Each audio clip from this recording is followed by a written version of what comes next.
we put together a really unique writer's room where we had diverse voices with very different opinions about Star Wars.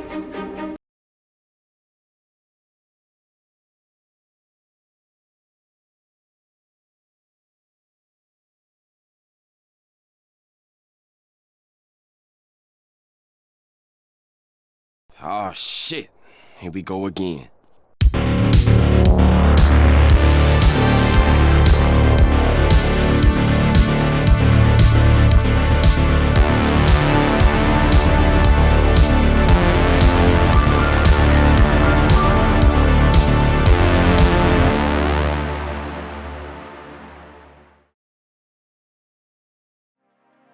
It's been a while since I covered anything Star Wars related on my channel, and this is not because I haven't been staying up to date on what's going on with the corpse of my once favorite franchise. No, it's because I feel so utterly disenfranchised when it comes to the Star Wars brand. What Disney has been doing to Star Wars since they've taken over the brand frustrates me as a lifelong fan of the franchise. It doesn't just frustrate me, but it saddens me to see something once so beloved by millions of people around the world succumb and devolve into nothing more than a political tool wielded by leftist nutjobs who see it as a means to further push their confused and bigoted ideology. Disney Star Wars has left me and so many others feeling alienated from a franchise that we once loved.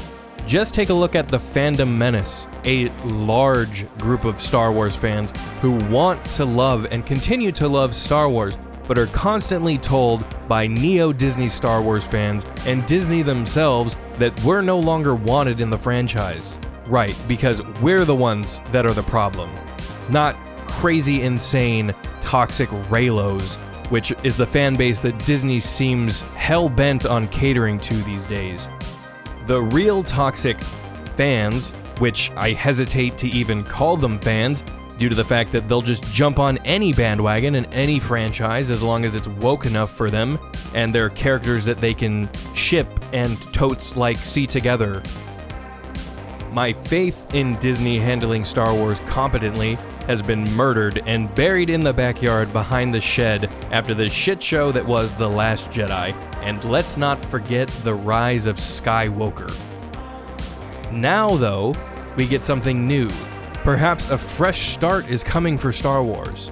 A chance to redeem themselves in the eyes of the fans who have all but abandoned hope for this once great franchise. Join me in today's video where we take a look at the new era of Disney Star Wars. Will this bring back the hardcore fans? Or has Disney decided to bullishly charge along the SJW woke path?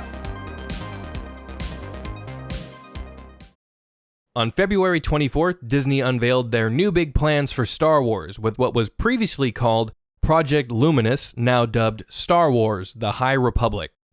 The High Republic is what Disney is using to allow their writers to explore new planets, characters, and stories without tying them directly into the Star Wars films, cartoon shows, novels, and comics that are currently running, like the sequel trilogy, Clone Wars, or any of the Marvel comics that we're getting now.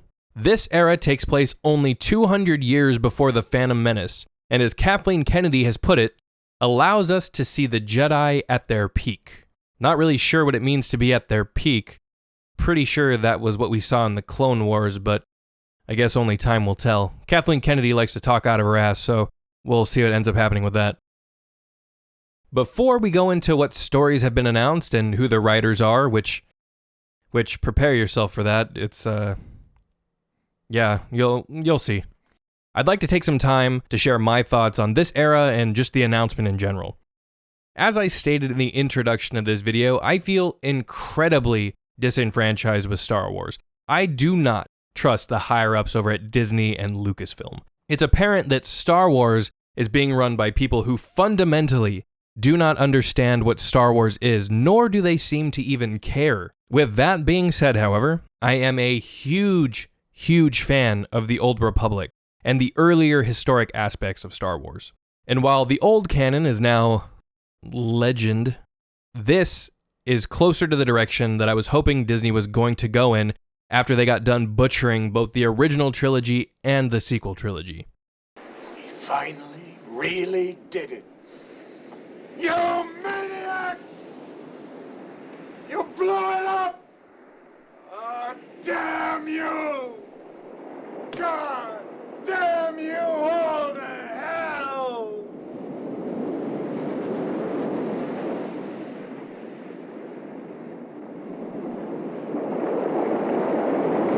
Along with the announcement of the name of the new era, Disney has also released the titles of the novels and the comics that we're going to be getting in the first wave of this new era for Star Wars. There are 2 novels, one titled Star Wars The High Republic Into the Dark by Claudia Gray, and the other, which is set to be the first released, which is called Light of the Jedi by Charles Soule. It looks like there will also be one children's book, which is called A Test of Courage by Justina Ireland. And the new era wouldn't be complete without some comic books to complement it. There have been 2 comics announced coming from Marvel and IDW. The IDW comic is titled Star Wars The High Republic Adventures by Daniel Jose Older, and the mainline Marvel comic titled Star Wars The High Republic by Cavan Scott. Now, I have to give credit where credit is due. I'm really digging the art style for this era. And I don't just mean the concept art in terms of the artistry itself, I mean the aesthetics of what they're planning to do with this era. I mean, the artwork itself really reminds me of Ralph McQuarrie, and while it's obviously not on the same level, it's just giving me that kind of nostalgia feeling, and it's working. It is. I do enjoy what we've seen so far. But I think the earth tones mixed with the gold really reinforce what Disney is going for, which is the Jedi at their peak. So from a world-building aspect, at least we have that. It's kind of weird. I wouldn't expect world building coming from Star Wars anymore because, who needs world building with the sequel trilogy? Like, that didn't leave any unanswered questions or anything. Then we have the antagonist force, which is the Nihil, which have been described as space Vikings, which I am so fucking down for. In the video that Lucasfilm released showcasing all of this new information, we're also told that a majority of the threat comes from the Republic borders, which is the Outer Rim. And the Outer Rim's nothing new, but in the video, they describe that there is a new kind of Jedi, or a different breed of Jedi, that patrol those planets. They're like martial gunslinger types. And as a huge fan of Westerns, I really like this idea. For the most part, I love what The Mandalorian was able to do with the concept of Western and science fiction, and while Mandalorians are certainly different from Jedi, I think the ideas that are put forth here sound promising.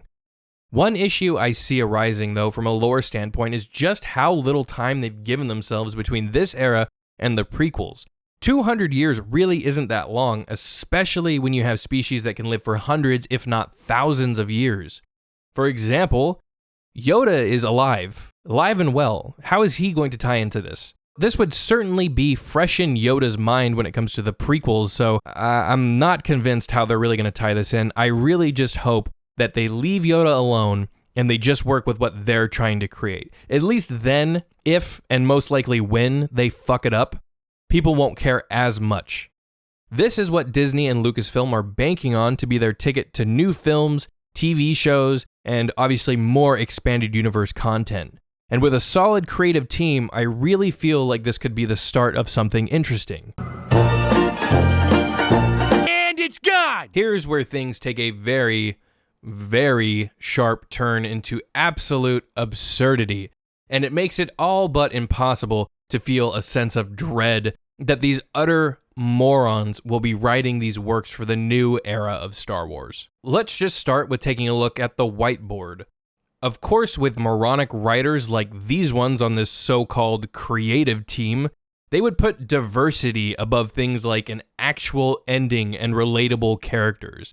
They think diversity is so important that they added it twice. Then they have rival houses on there like it's fucking Game of Thrones or Harry Potter.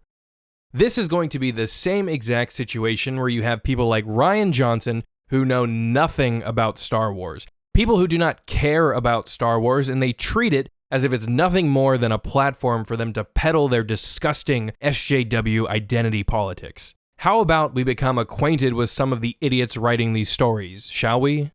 Meet Claudia Gray. Her name might sound familiar as she wrote another Star Wars novel that was absolutely just god-awful. It was terrible. And I honestly thought that I was reading a Star Wars fanfiction from Tumblr, but I digress. All of these writers have a very common theme that will become apparent as I read some of these out to you. Buckle up, because it gets rough. They're all insane leftists, and they have no qualms with spouting racist and sexist things on Twitter. So let's just take a look at some tweets from Claudia. Quote, "So after all the talk about Lupita Nyong'o, or 2 female leads, the Star Wars cast is a bunch of white guys. 1 woman, 1 black guy. God damn films putting the whites in it. How dare they be white and be in a film, am I right?" I guess she's also forgetting that Oscar Isaac, also known as Oscar Isaac Hernandez, is Guatemalan, but that doesn't fit in with her narrative, so I guess he's just white now too.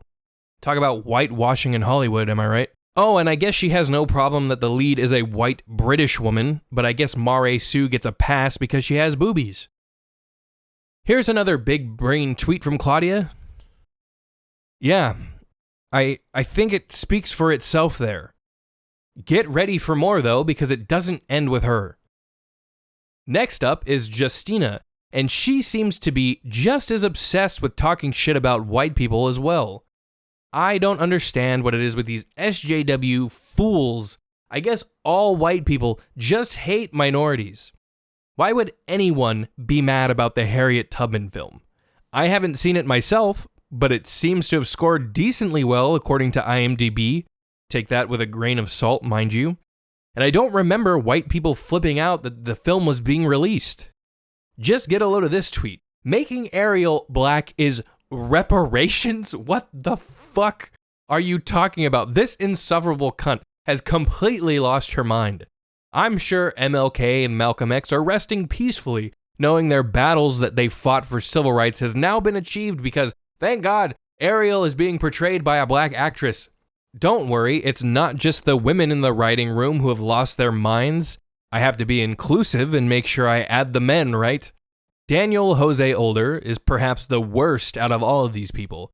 He has far too many tweets to pull from, but thankfully, you can find these tweets and dozens of others from the idiots over at Lucasfilm at Disney Star Wars is Dumb. I'll leave a link in the description below. Browse at your own risk because I felt myself losing brain cells reading through the things that people like Daniel had to say. Back to Daniel's tweet, quote, "I honestly never in my life thought a show about a white woman staring at the ocean would catch me like this. But that's the power of great acting, writing, and directing, I guess." It would seem that Daniel is realizing something that we, as actual intelligent beings, have known for years. It doesn't matter what your race is, what your gender is, or what your sexual preferences are. I don't know how many times I have to say this. If you present an audience with compelling characters who are well written and have actual motivations that make sense, all of those things that I just mentioned don't matter in the grand scale of things. But of course, I can't expect somebody with Trump derangement syndrome to understand such a simple concept. The news that these people are going to be heading up this brand new era for Star Wars is incredibly disheartening, and it just goes to show that Disney has not learned a goddamn thing. Disney and Lucasfilm are content with ignoring what long-term fans care about when it comes to Star Wars. I, like many others, are sick and tired of having identity politics rammed down our throats. It has become so incredibly tiresome to be a Star Wars fan the last few years, which is frustrating because I want to love Star Wars. I used to love making costumes, creating armor, making props and replicas and painting.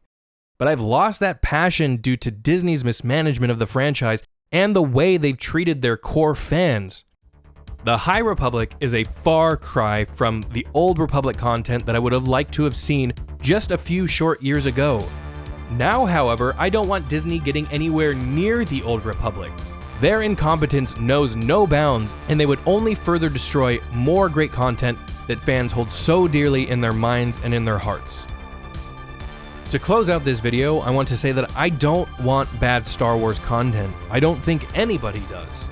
As fun as it is to laugh at Disney and Lucasfilm and all the idiots running the franchise into the ground, it's important to remember the cultural impact that Star Wars once had. I would love to see the franchise regain its importance, to once again be taken seriously in the realm of science fantasy. I truly hope that the High Republic can deliver interesting new stories and characters for those still interested. I, however, cannot endorse purchasing any of these new products if you're white or a male, as I don't feel Disney has earned your money. Quite the contrary, actually, as the creative minds behind their recent endeavors seem to actively hate an entire race and gender. With that being said, however, people are free to spend their money as they wish. I can only hope they get what they pay for. And that does it for today's video. I actually had a lot of fun with this video, even though it ended up more negative than I originally planned it to be. I want to do more Star Wars content in the future, but I also want to make sure it's something that you all want to hear more about as well. If you like this video and you would like more Star Wars content in the future, don't forget to drop a like on the video and subscribe to my channel. Follow me on Twitter while you're at it, at Metal Gear Mando, and don't forget to tell me what you think of the High Republic. Are you excited? Do you even still care about Star Wars? Let me know in the comments below. And until next time, I will see you in the next video.